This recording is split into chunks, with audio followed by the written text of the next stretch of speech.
natin. Ang paggawa ba ng mga imahe o rebulto utos ng Diyos? Hindi. Iyan ay ano yan, kamangmangan yan eh. Oo.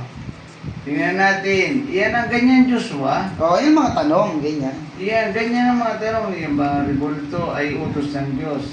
Iyan, ganyan ang mga tanong. Hindi yung pabalang ang tanong. O sige, basa. Sa Isaiah chapter 44, verse 9 to 14.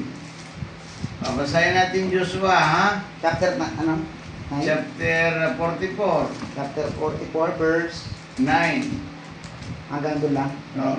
Ayan. 9 to 14. Okay, basahin natin Isaiah chapter 44, verses 9 to 14, no? Okay, sabi ng 9, mga kapatid, Kento, no?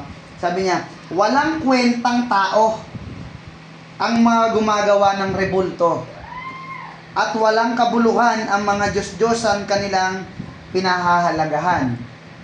Mga bulag at hangal ang sumasamba sa mga ito, kaya sila ay mapapahiya. Ayan, maliwanag na po.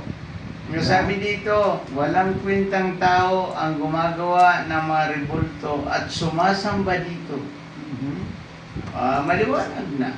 At kung sila ay sumamba at harapin nila ang Panginoong Diyos, ay sila ay mapapahiya.